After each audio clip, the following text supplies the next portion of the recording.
Hi, this is Homeschool Christian Mom, Elizabeth Estel, and we're mixing up some interesting conversation today. Maybe not so much fun until we get to our art project at the end of the video. But I'm talking today about internet filtering and protecting your children, and also use of electronics and screen time. And I know this is a difficult time, especially when we are using this kind of technology to help with our schooling. Then how do we protect our children? So there's a couple of issues here. One is, can you use the technology to help you protect from the technology?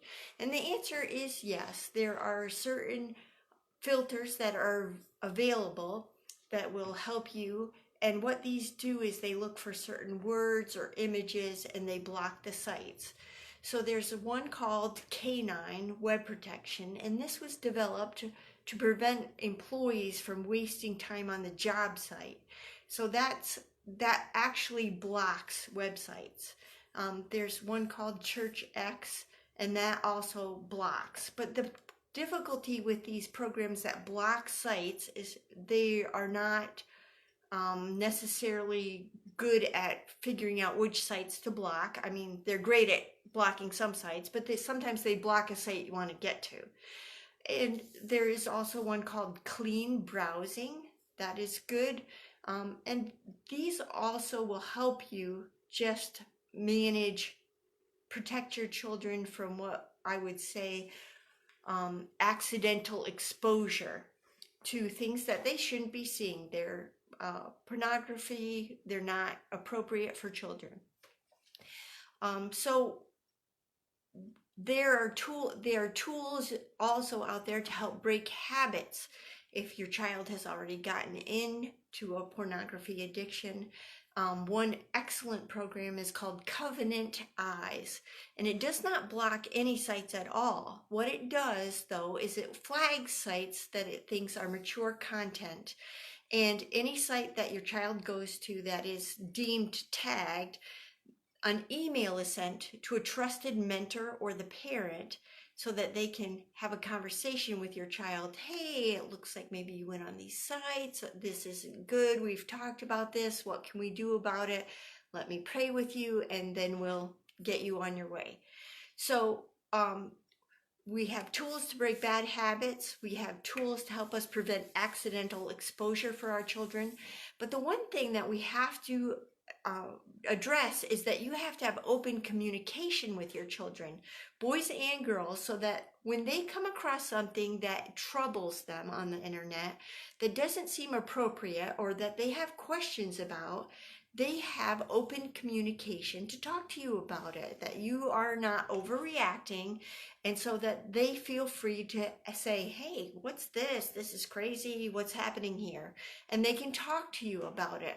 Now, I started on this journey about dealing with this. One reason was because this mom had put on Facebook that somebody else had given her child a loaded track phone for the purpose of allowing him to look at pornography.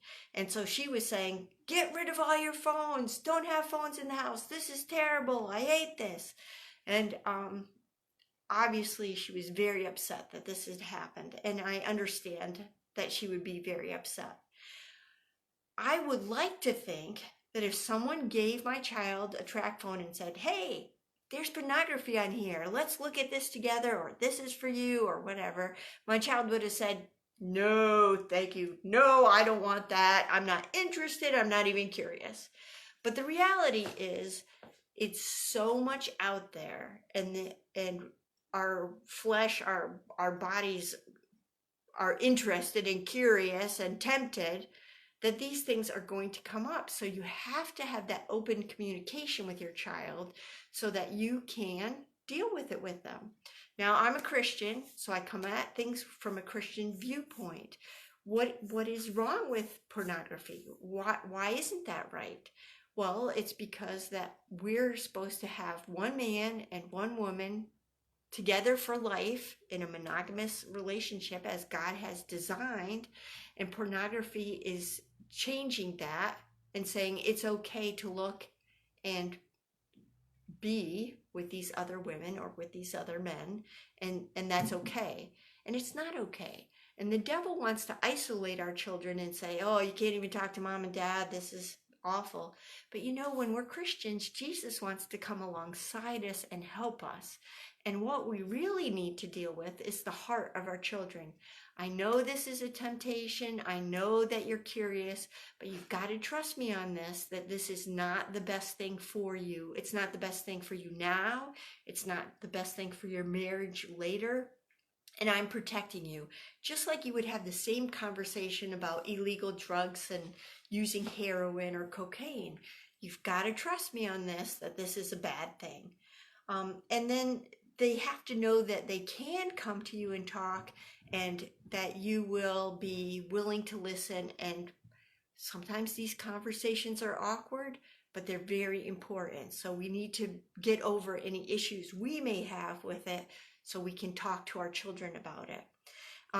2 books that I will recommend are, one's called Finally Free, and the other one is called Sex, Jesus, and the Conversation the Church Forgot. And I haven't read those books, but they've been recommended to me very recently, so I may be coming on and talking about them more later. But there are good books out there. There are resources to help you and your family, and let's protect our family the best way we can. Now, the other part of this is limiting the screen time and the electronics. So I wanted to talk about that too.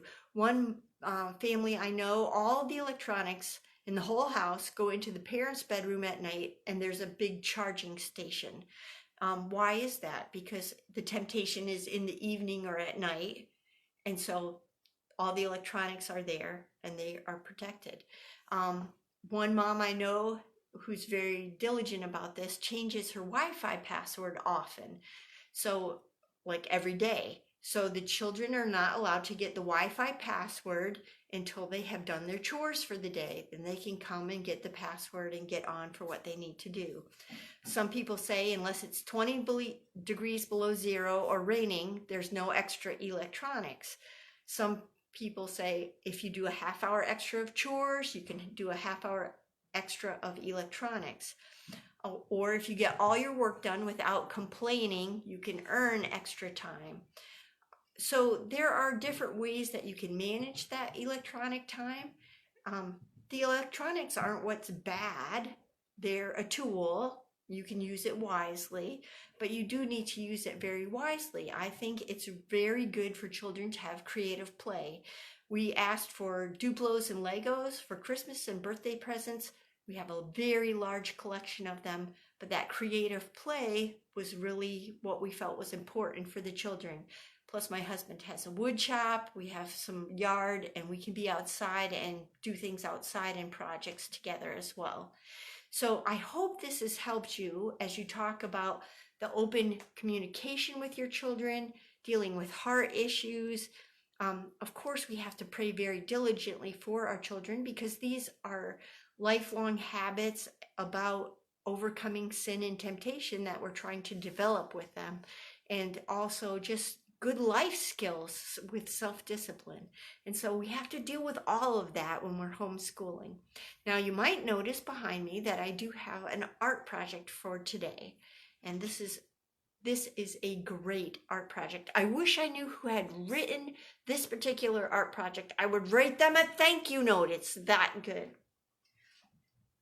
So this particular art project comes from this book, With Art in Mind, from BJU Press.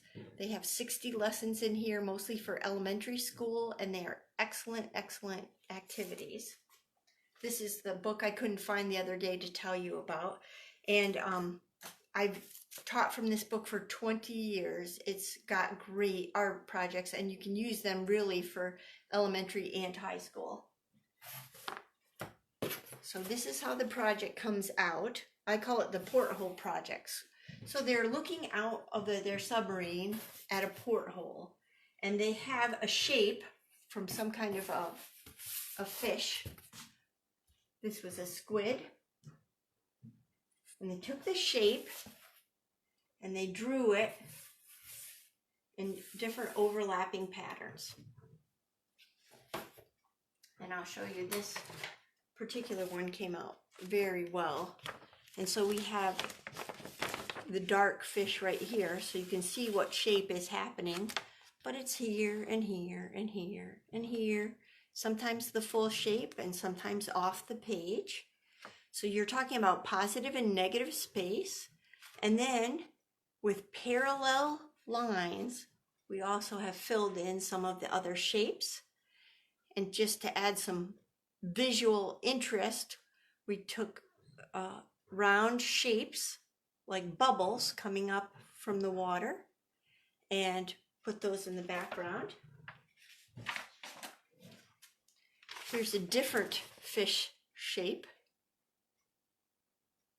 Came out very nicely. And then this shape with the squid. And then we just mounted the whole thing on a black piece of foam board. So you have your porthole, the original picture, and their name and the year. Came out a great project, and I found this to be very successful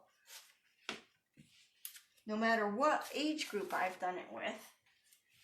I did have one girl that was determined to do a land animal instead of a fish, and it came out okay, but I like the porthole and the fish underwater idea better. And then crabs work really well, octopus shapes. So you can have a lot of ideas that you can do with that.